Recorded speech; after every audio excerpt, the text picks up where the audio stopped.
Hello everybody. So I just want to do this video here to explain why I am not an ethical vegan, because I get flack for it. I've had people even tell me that I'm not a vegan because I'm not an ethical vegan. I've had people demand that I take vegan out of my YouTube channel name. Simply because I don't agree with a certain line of thinking within veganism. And so I've written this article that I'm about to read to you. And believe me, it's not very exciting. It's pretty dry stuff. It's pretty meaty stuff. But it's the only way I could figure out how to get across where I'm coming from on a, let's say, philosophical basis. The problems that I find in ethical veganism.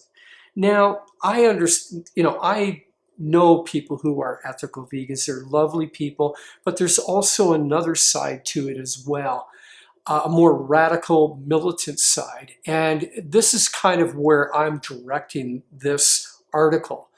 And so, hopefully you can get through it. It's, again, not the most exciting material, but there's a lot of stuff in here to chew on and to think about. So here it goes. According to some individuals, even though I have been following and promoting a plant-based diet for the last 9 years, I'm not a vegan. Why, you may ask? Because I don't subscribe to the dogma of ethical veganism, otherwise known as anti-speciesism, which is a utilitarian ethic for the liberation of animals formulated by the philosopher Peter Singer. Yes, I disagree with Singer's anti-speciesist utilitarian view that equal consideration of interest should not only apply to humans, but also be extended to include other sentient animals. To not do so, according to Singer, is speciesist in the same manner that discrimination toward blacks is racist and toward women sexist. Therefore, animals like cows, pigs, and chickens, which have the capacity to feel pain and pleasure, should also have equal legal protective rights, similar to that of humans. For example, under such rights, if a human unjustly kills a chicken, it could technically be considered a homicide and be prosecuted accordingly. This is why when vegans accuse meat eaters of murder and rape, they're not simply doing it for dramatic effect. They mean it literally. I also don't accept Singer's main supporting argument that it's contradictory on our part to give equal consideration of interest to marginal humans like those with severe mental disabilities and not to other sentient animals that may be of equal or even greater intelligence. Did you get that? It's interesting how Singer uses marginal humans to level the playing field when in fact they represent only a small minority. If you compare the average intelligence of all humans to that of any other species, humans are not only different, but unquestionably superior.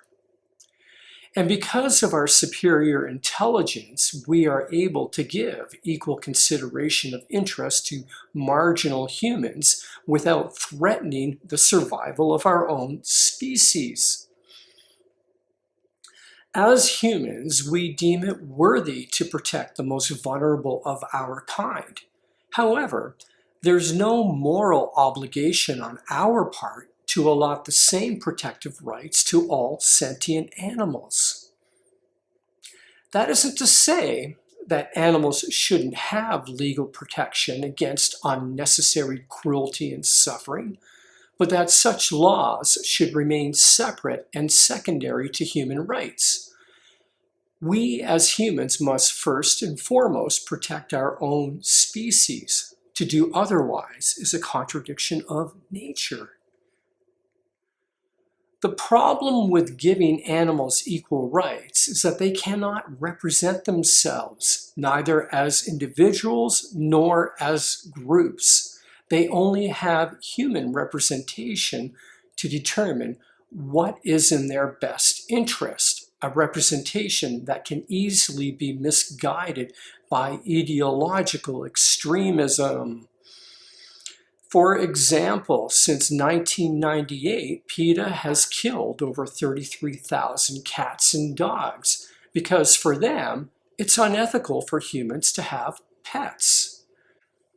Then there's the recent lawsuit filed by PETA against photographer David Slater, who published photos of a selfie-taking monkey. PETA argues that the macaque monkey should have sole ownership of the photos and thus be the financial beneficiary. Like the monkey really gives a shit. But what is clear is that if equal rights, or as Singer puts it, equal consideration of interest, is extended to species other than humans, it will be a license for radical animal rights activists to unleash their hatred against meat eaters through endless litigation, both in the civil and criminal justice system. They simply won't be satisfied until all human omnivores are converted, incarcerated, or eliminated. And don't think that because you follow a plant-based diet, you'll be free from their persecution. If you criticize or disagree with their dogma, you will be silenced. This is not an exaggeration. Extreme ethical vegans already openly demonstrate their hostility and vehement hatred toward meat eaters, wishing rape and death upon them. And to get the vegan message out, they will resort to any tactic necessary, whether that be by misrepresenting facts, attacking non-vegan celebrities on social media, disrupting places of business, vandalizing medical institutions, shaming ex-vegans on YouTube, or ostracizing vegans who disagree with their radical point of view. There seems to be no moral limit to their behavior because in true utilitarian fashion, as long as their actions achieve the desired consequence of bringing about the new world order of veganism, then it's good. The end justifies the means. But what if the end is unjustifiable? What if there's unintended consequences that could turn what is intended to be the best good into a living nightmare? Let us imagine that we now live in a world where factory farming is a thing of the past, and it's illegal to eat, wear, or use anything derived from animals. It's also forbidden to own animals. There would be no more farm animals, zoo animals, circus animals, or even pet animals. By all appearances, we humans now live in a cruelty-free world. Or do we? I think our friend the environmentalist would take issue with that assumption and demand that we examine the consequences of the materials we use on a daily basis. For instance, it could be argued that synthetic products used to make clothes are more damaging and cruel than using animal skins. Even natural fibers like cotton are not cruelty-free. And this is only a small example of how our actions are still negatively impacting the planet and all the living creatures in it. So, what are we to do when it seems that no matter what, humans are the problem, period? Well, there is a solution: collective suicide, the voluntary extinction of Homo sapiens, the end of the human species, us. And we can begin that right now by requiring all men to get vasectomies. The planet will be so much happier without us. Now, of course, course, I've taken this line of thinking to its logical absurdity, but it is where the logic seems to follow. I don't disagree with anti-speciesism because I approve of factory farming and cruelty towards animals. Quite the contrary. I just find that this theory ignores too many variables and tends to lead into a dichotomy of us versus them, vegans against meat eaters, which further justifies inappropriate and even illegal behavior from its adherents. For me, the end does not justify the means, but rather the means is the end. So that's it in a nutshell, basically why I'm not an ethical vegan.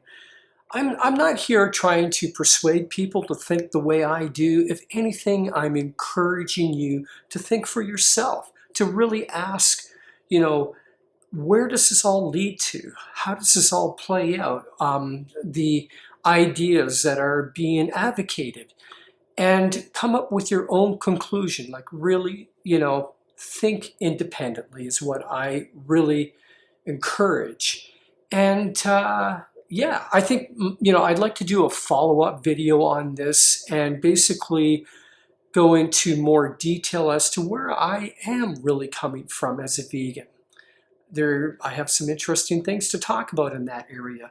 But in the meantime, I think this is enough to chew on. If you're still here, if you're still awake, wonderful. Take care, have a good evening, and I'll talk to you soon.